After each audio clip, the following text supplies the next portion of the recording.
I'm Evdokia Anagnostou. I'm a child neurologist by training.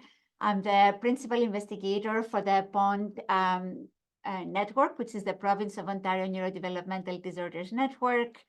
It's a network for the families who have logged in who are not part of our POND network. This is a network where we try to understand how our genes affect our brains and how our brains affect our behavior and thinking skills, and then try to understand where there are opportunities to change our biology a little bit or our environment in ways that actually optimize or help us achieve what we call a version of a good life, a personalized version of a good life. But today we'll do a practical talk about challenging behaviors, how to talk about them with your physician, your clinician, and what the options may be for common ones. And I'm going to focus on three. I'm going to focus on treatment of irritability. So lots of neurodivergent kids, irrespectively of their diagnosis, experience kind of chronic irritability. So we can talk a little bit about that. Then I'm going to focus on ADHD symptoms, very, very common in both neurotypical and neurodivergent kids and youth. And then I'm going to talk a little bit of anxiety because it's a very common mental health co-occurring condition for kids who are neurodivergent. And then I'll stop, and then you can ask me questions about anything else.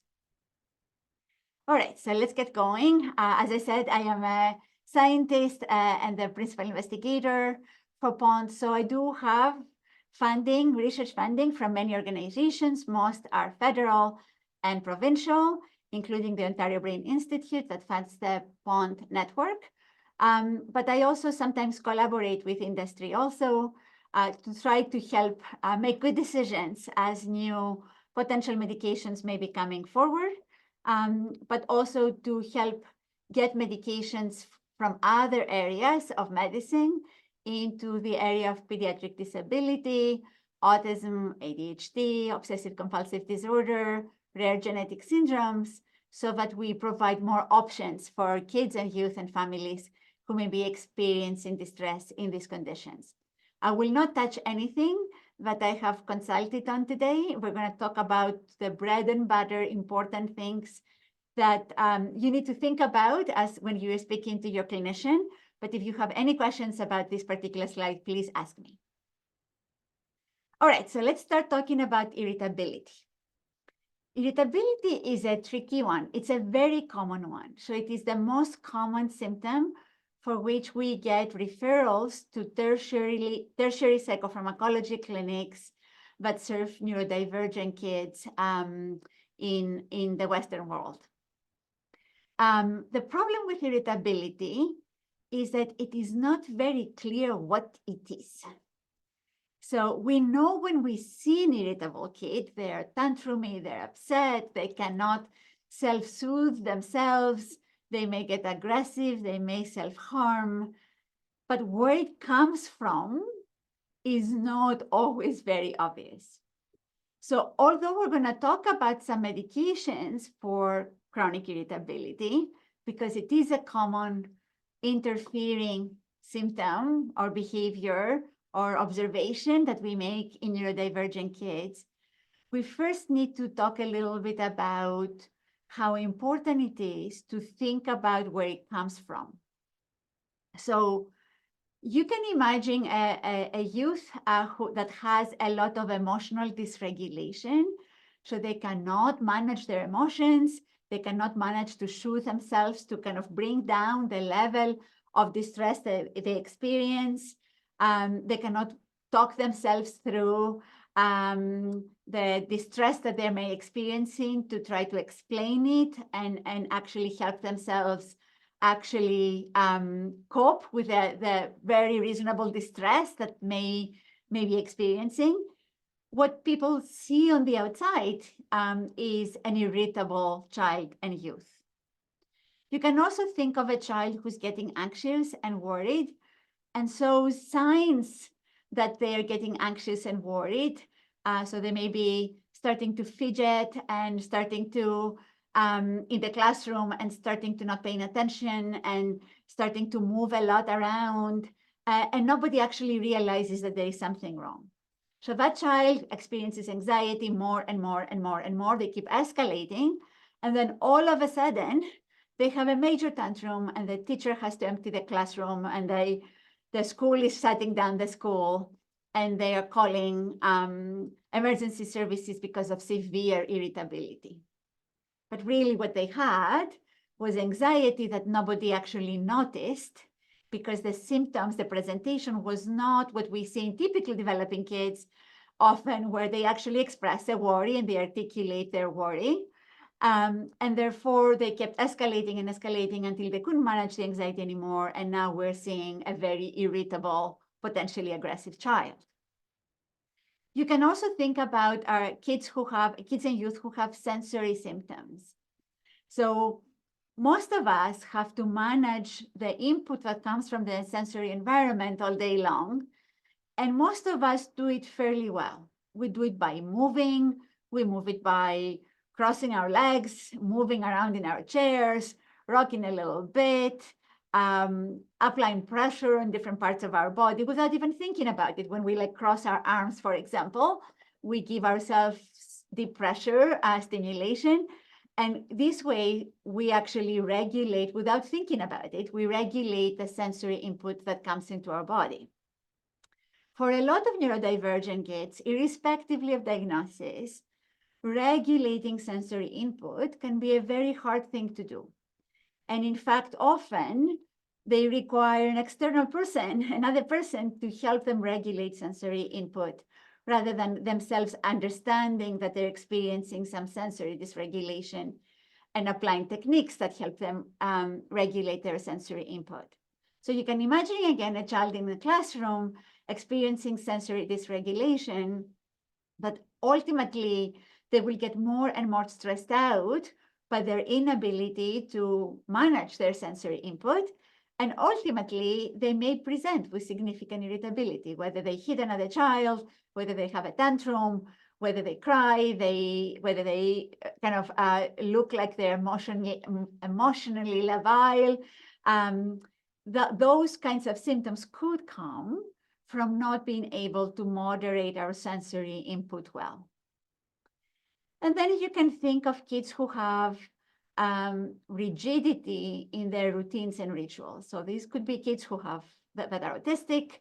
These could be people, kids and youth who have obsessive compulsive disorder, or you can think of kids and youth who have rare genetic syndromes that don't have a very obvious label, developmental label, but experience difficulty with changing, with changing their routines or their rituals. They need things to happen in predictable ways all the time. And then think about the environments we put kids in, right? So we put them in a lot of environments where change is a feature of the environment, whether it's the school classroom, the playground, the after-school program, a busy public space, a big birthday party, right?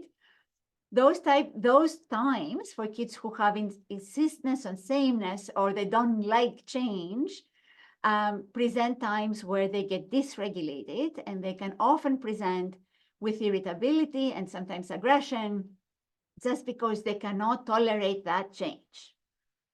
So you can think about the phenomenon we see, which is an irritable child, a child who's upset, unsuitable, potentially aggressive, potentially self-harming, but that actual presentation may be coming from very different experiences, internal experiences.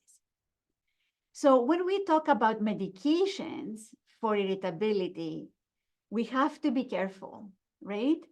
There are medications that help with irritability, but unless we are understanding where the level of distress, where that irritability comes from, we are likely to do a lot of trial and error.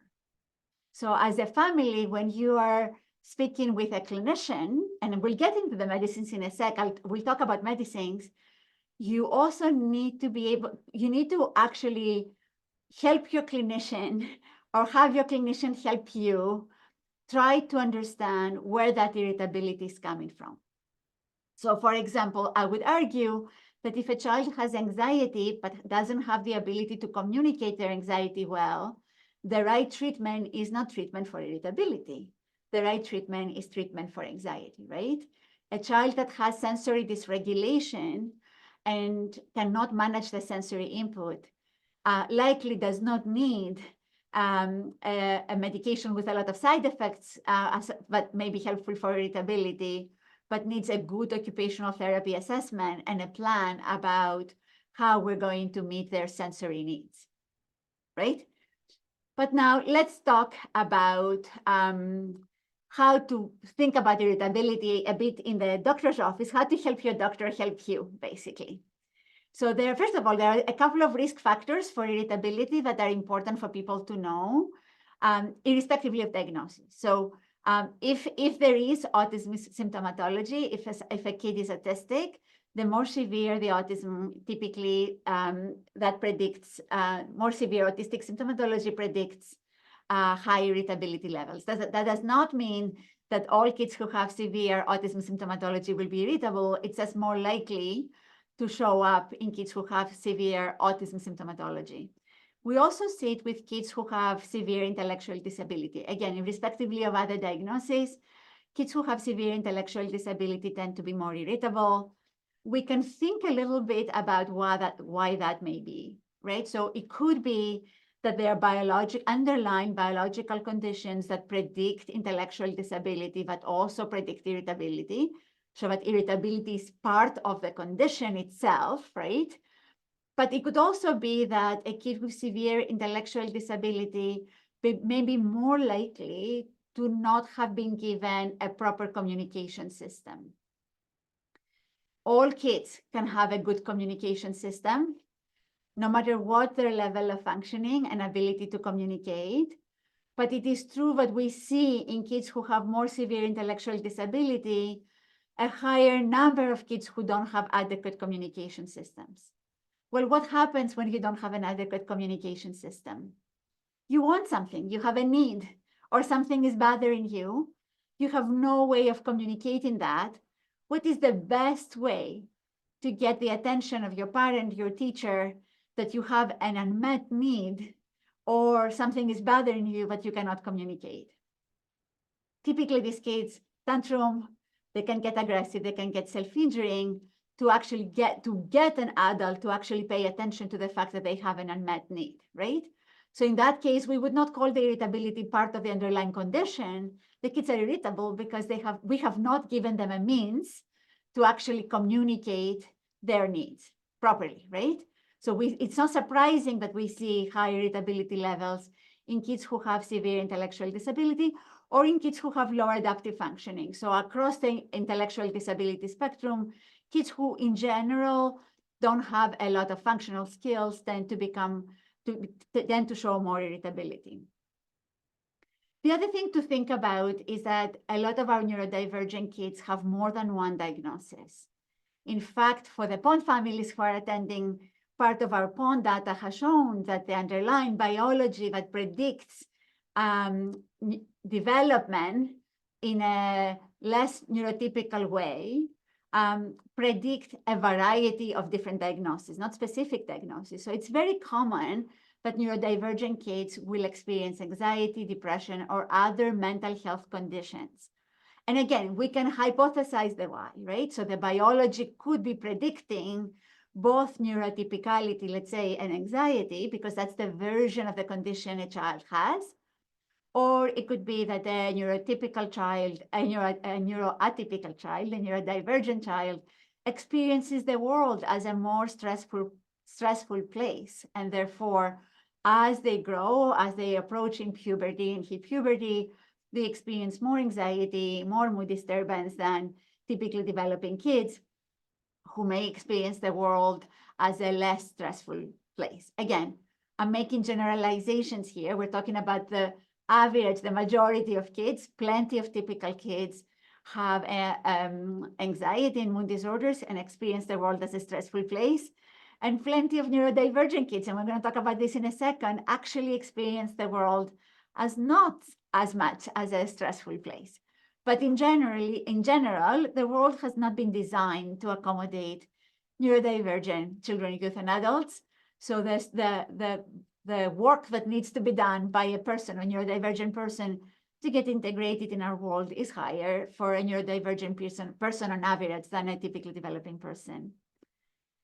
The other very common thing that I see a lot in treatment resistant, so I together with colleagues, lead a large psychopharmacology program at Holland Bloorview Kids Rehabilitation Hospital for neurodivergent kids who are considered treatment resistant, have failed lots of medications with other clinicians in the community.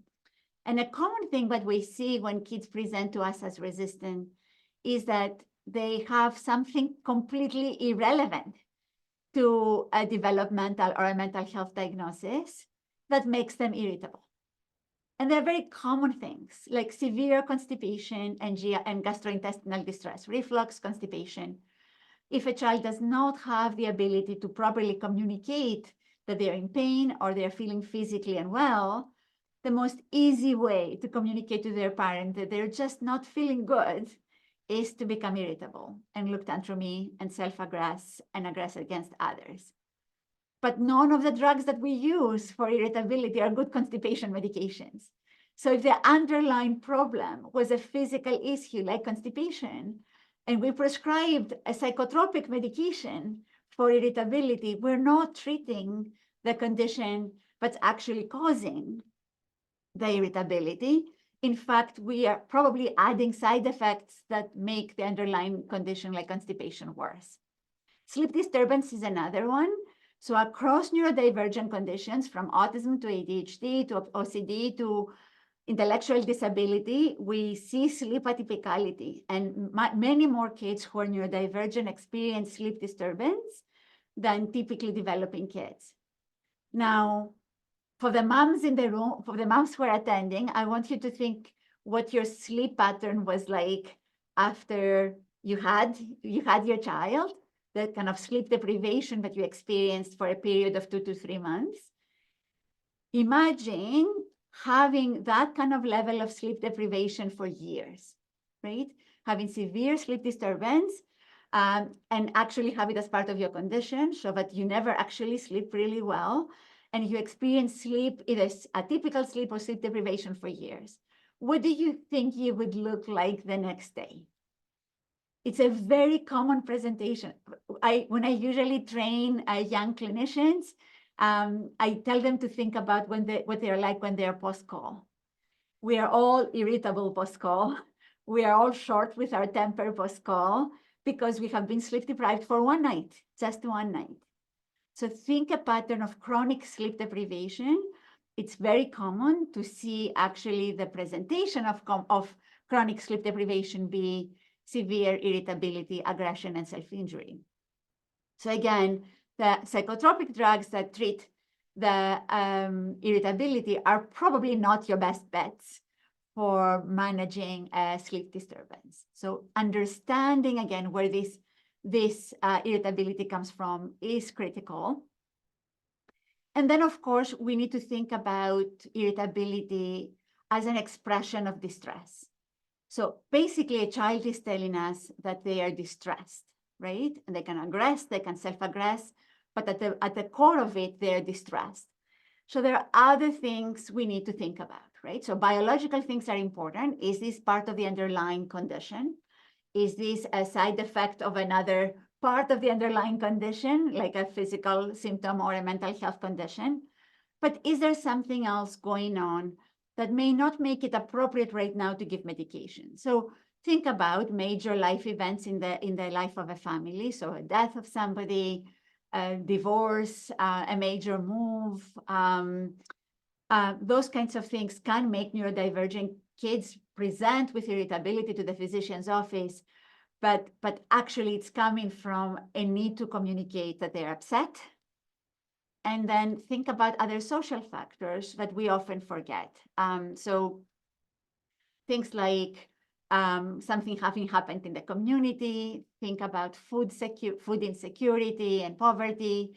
Those kids who basically do not feel like their needs are met and they're neurodivergent for whatever reason, may express their distress in something that we medicalize to the term chronic irritability, aggression, and self-injury, but it may be a very reasonable response to the situation they find in. And when we talk with families, if the physician or the clinician is asking you these questions, this is what they mean to try to get to. It is not to judge or to understand or to kind of be curious about your condition. It's to try to understand, is there a level of irritability that we see that's actually an appropriate response to what is going on, in which case medications are actually not probably the best choice.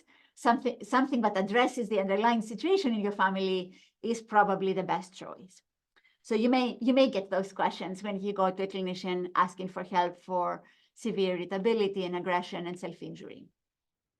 Now, how do we usually intervene? So how do we approach irritability when we see irritability in the office? And what would be a useful kind of parent-doctor partnership in those kinds of situations, or kid-doctor partnership? So I put the first thing in place just because we're talking irritability. So when we talk irritability, aggression, self-injury, depending on the level of severity, there are safety concerns often.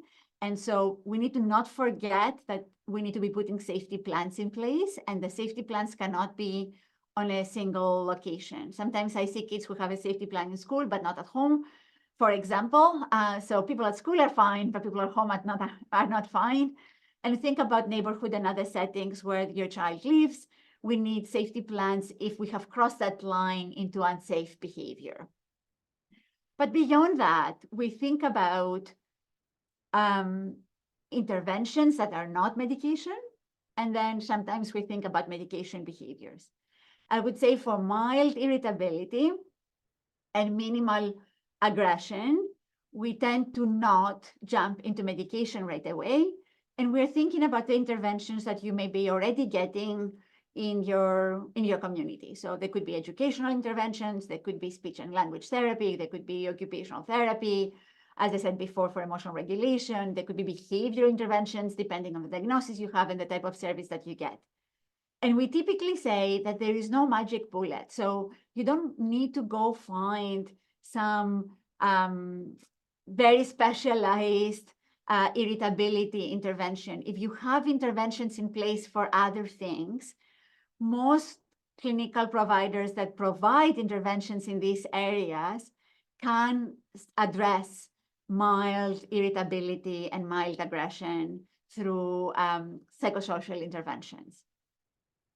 If you needed to find a very specific type of intervention for irritability and aggression, especially as it's getting to moderate to severe range, typically those are behavioral, when they're trying to understand what comes before that sets the kid off to actually be aggressive and irritable, and what comes after, and how we shape that relationship to make them more comfortable.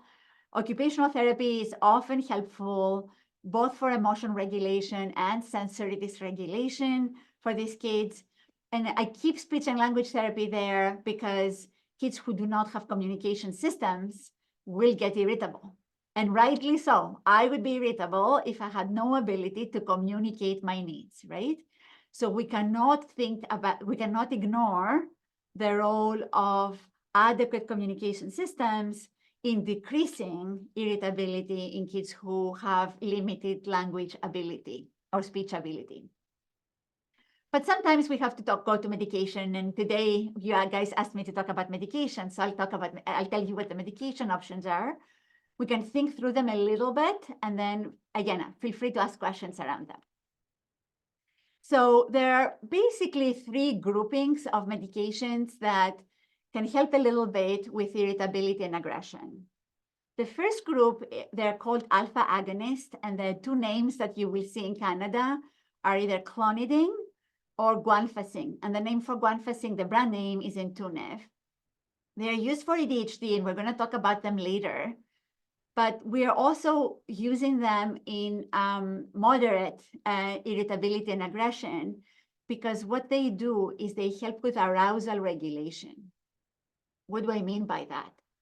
You know, when you get really upset and your heart rate is going fast and you're red in the face and you can't quite be talked down in that moment because you're really, really upset. Somebody needs to help you out later, but in the moment, you don't want to hear everybody's explanation. This is a heightened arousal state. And it's a heightened arousal state that also has bad feelings. We call it negative valence. Basically, it's associated with bad feelings, because you can also have a heightened arousal state when you're really, really excited and happy. And sometimes, I'll make a comment about this after, sometimes our kids cannot tell the difference.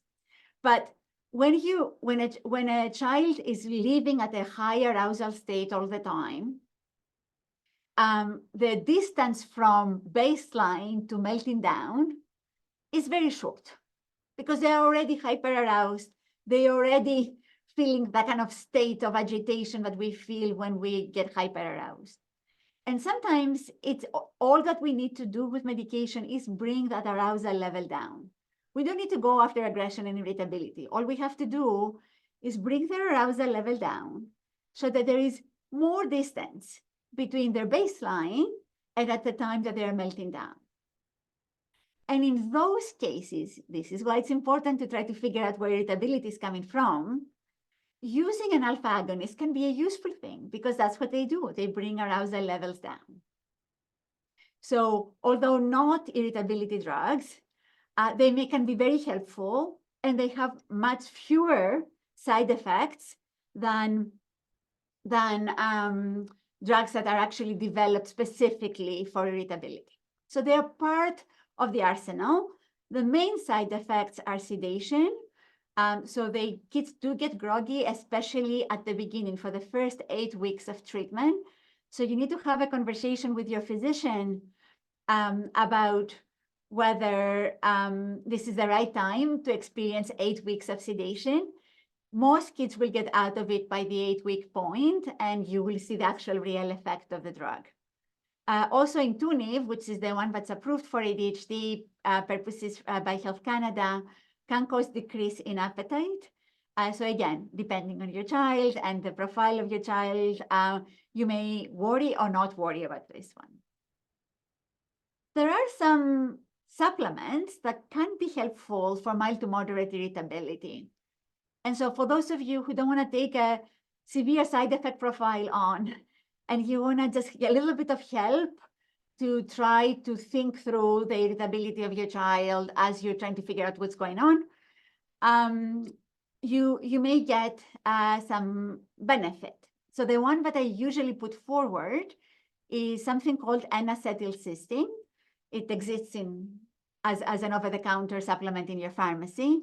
It's being used for many different things in medicine.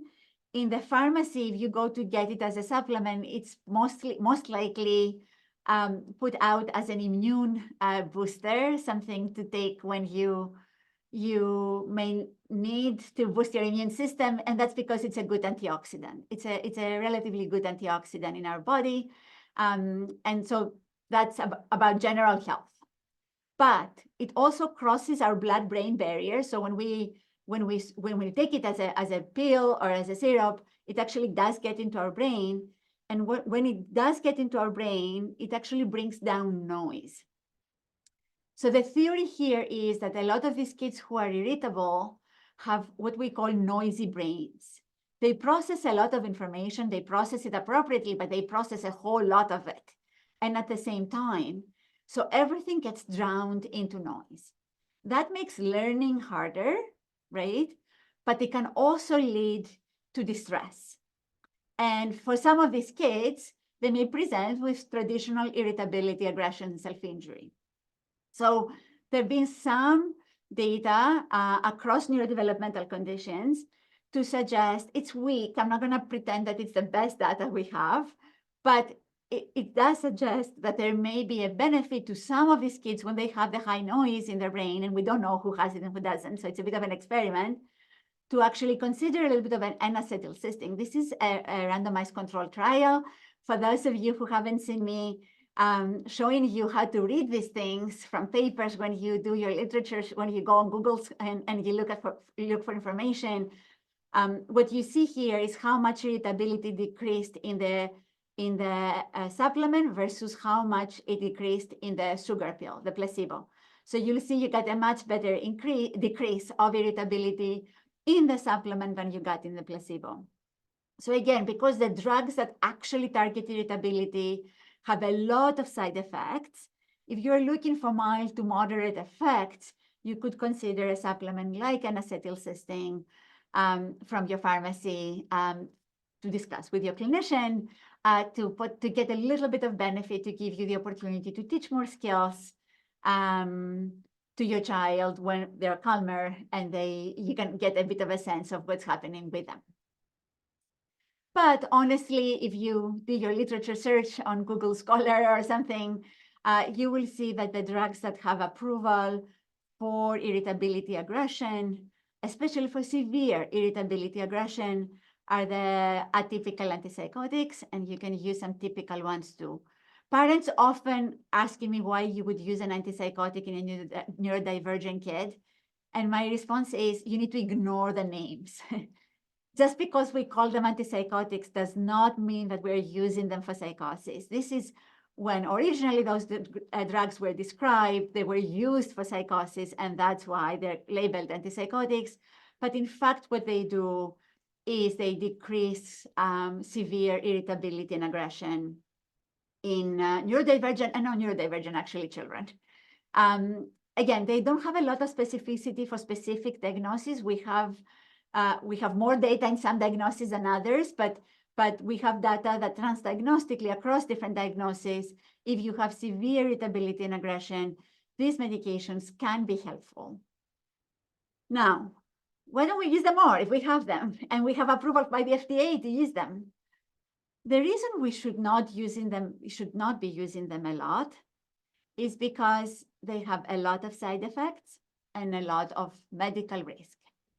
You know, when you go to your doctor, you're hoping that they practice by the principle, do no harm.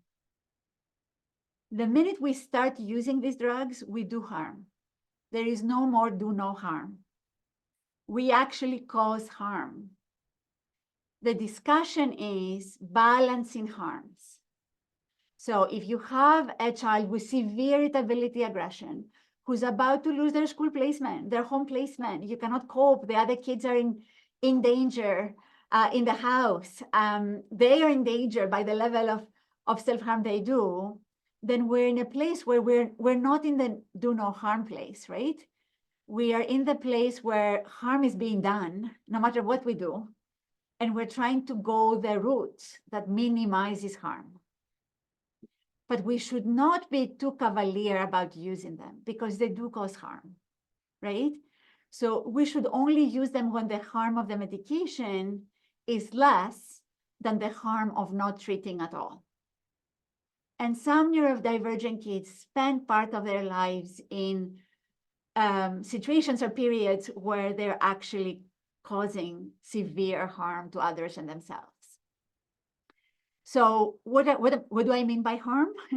So there are some things that I feel less worried about and some things I'm really worried about.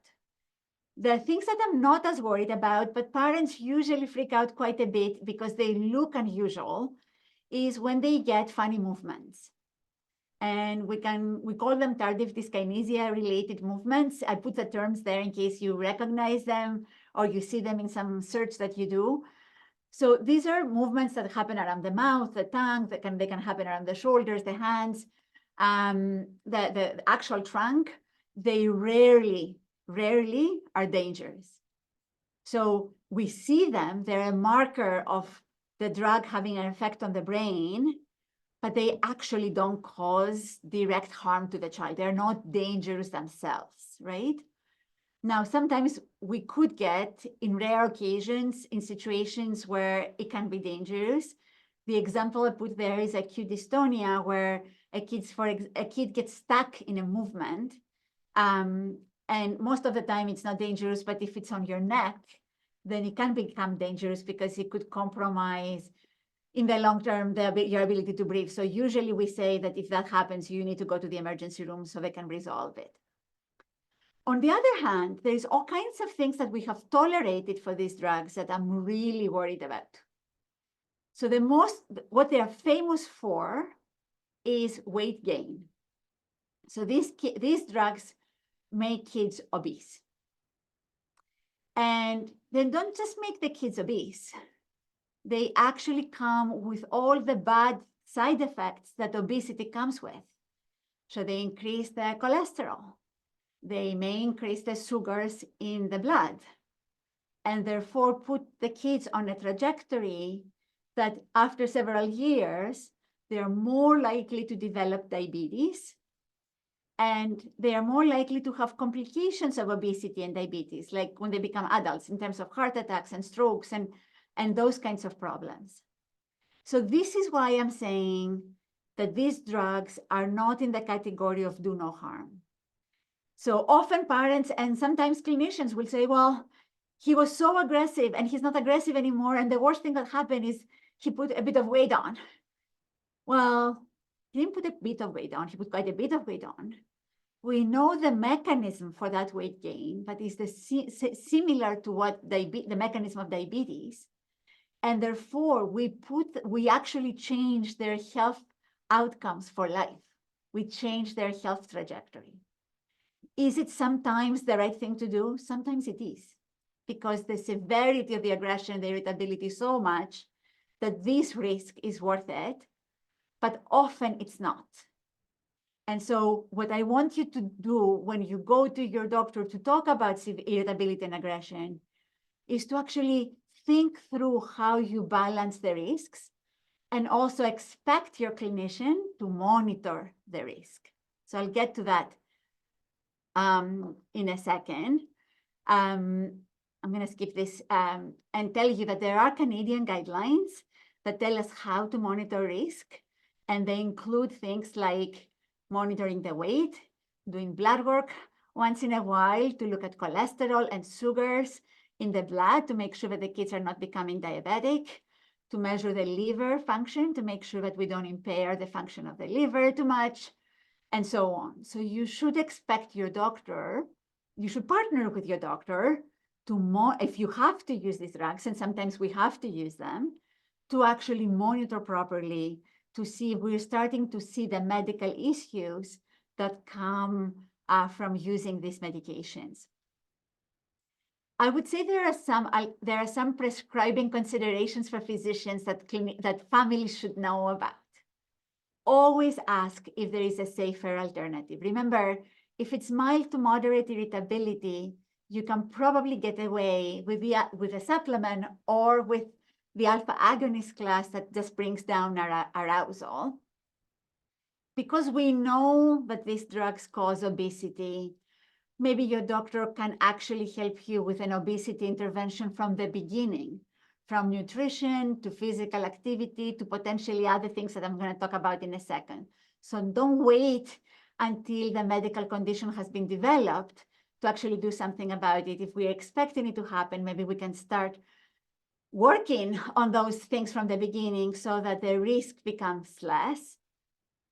In general, starting low and going slow is a good practice. There are a few exceptions to the rule, but if you have specific questions, I'm happy to address. But in generally, starting low, going slow is a good thing to do, and monitoring regularly for side effects. The last thing I'm going to say about this, the irritability story, is that because we know the mechanism of obesity for these atypical antipsychotics, we can sometimes, when kids need their atypical antipsychotic to function, to be at school, to be at home, to not have to be placed, we can treat the mechanism that causes diabetes with metformin. And if you have questions about that, I'll be happy to answer. So given that it looks like I'm already over time, I'm going to keep going to the end, and then I promise I will keep time for questions. So the next category that's very common is ADHD symptoms. And by that, we mean inattention, hyperactivity, and impulsivity. Impulsivity means you act too fast. So you don't have the time to actually use the skills that you learn to have an appropriate response. Hyperactivity means too much movement, and inattention means when you have difficulty actually attending to the thing that you're trying to accomplish, whether it's the school setting, homework, or other things in life that require us to pay attention to another person or another situation. This is a tricky one. So there are kids who have traditional ADHD. There are lots of kids who are neurodivergent who have symptoms of ADHD, but don't quite have what people originally described as ADHD. And then we can find ADHD symptoms in neurodivergent kids who cause impairment, but actually don't meet threshold for ADHD. So I don't obsess about whether a child has a co-occurring condition of ADHD. I pay attention to whether they have difficulty in these domains of inattention, hyperactivity, and impulsivity. It is important to actually do a proper assessment, because not all increased activity is hyperactivity associated with ADHD. For example, to my previous example of kids who have sensory issues, some kids who have difficulty understanding their sensory world, they may be using movement just to regulate their sensory input. So we see them pacing around their room and tapping and moving, but that does not mean that they have ADHD. They may be trying to just regulate their sensory input. Same thing, not all distractibility in the classroom is ADHD. Kids who are anxious, kids who have intrusive thoughts from obsessive compulsive disorder, kids who have bad things happening at home, somebody died, somebody's sick, they're worried about something, are distractible. So not all distractibility is ADHD.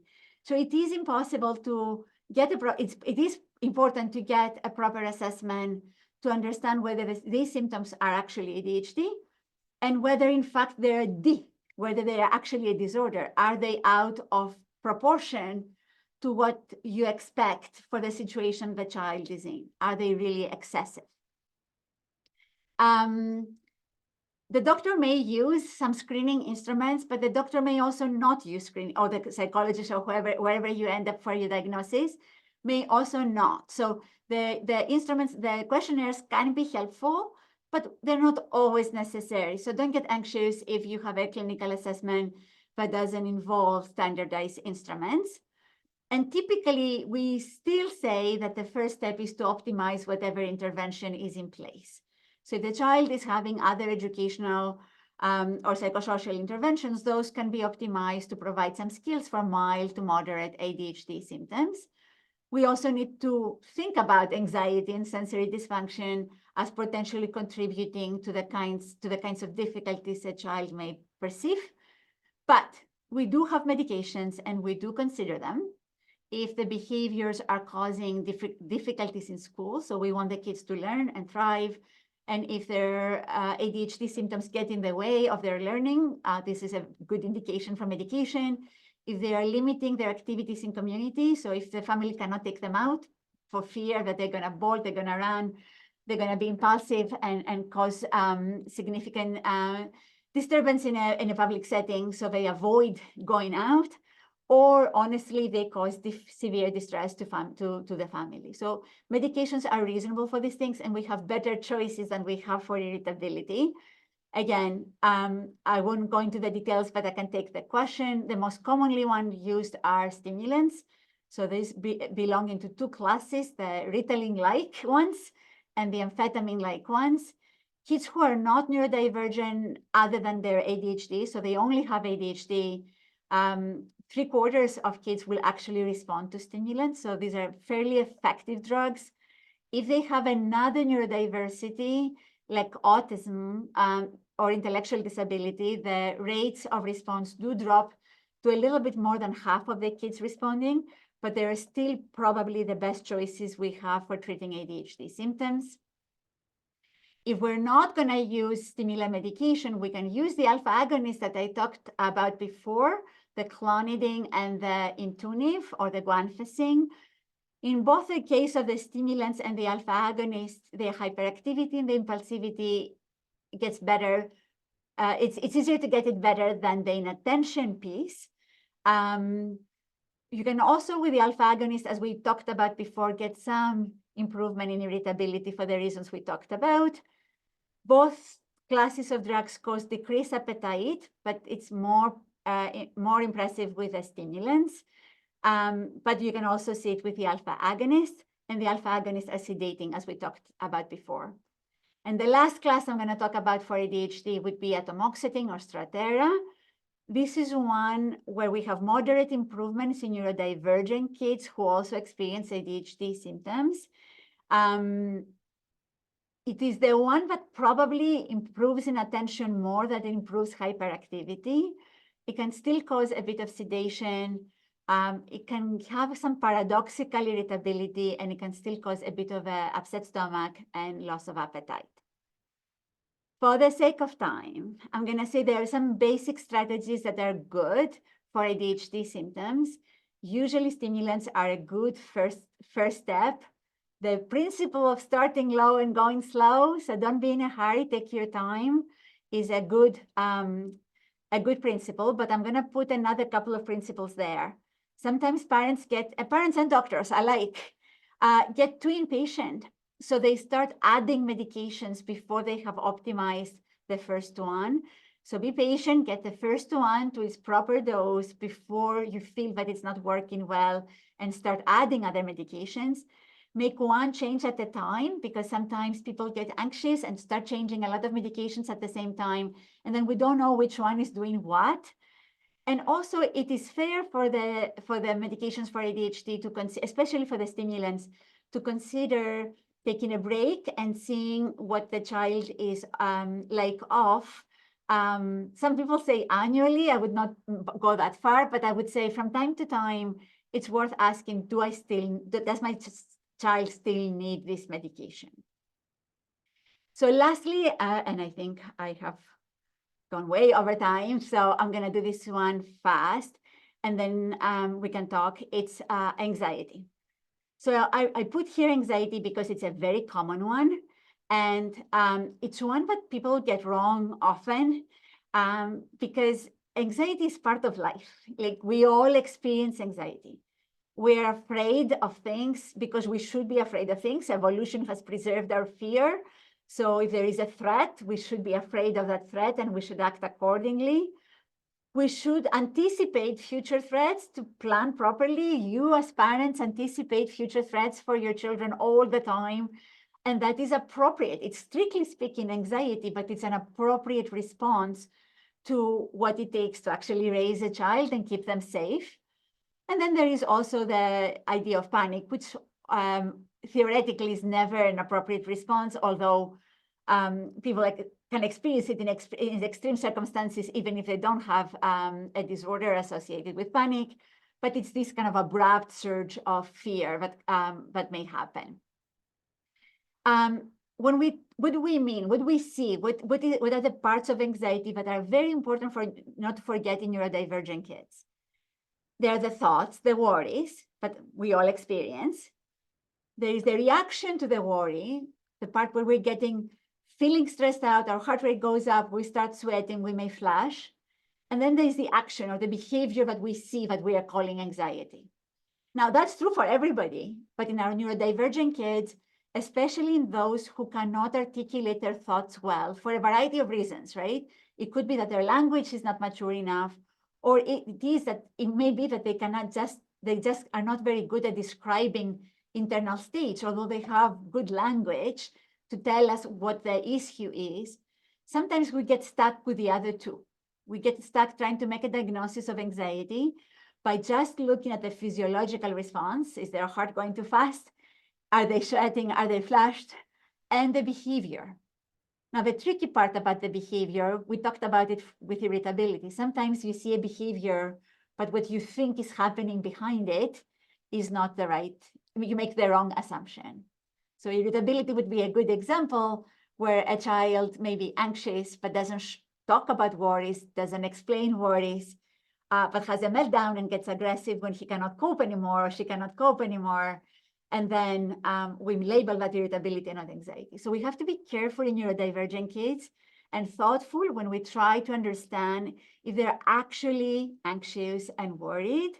even if they cannot communicate this.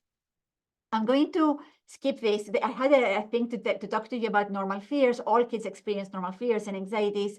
So not every anxious behavior that we see is inappropriate. They're very typical part of development. We only worry if it's persistent, if it's out of proportion to what's happening, impairs their functioning, causes significant distress. It is more common in our neurodivergent kids and youth. It does present in the usual ways that it presents in generally in children, but there can also be some unusual presentations that are associated with anxiety.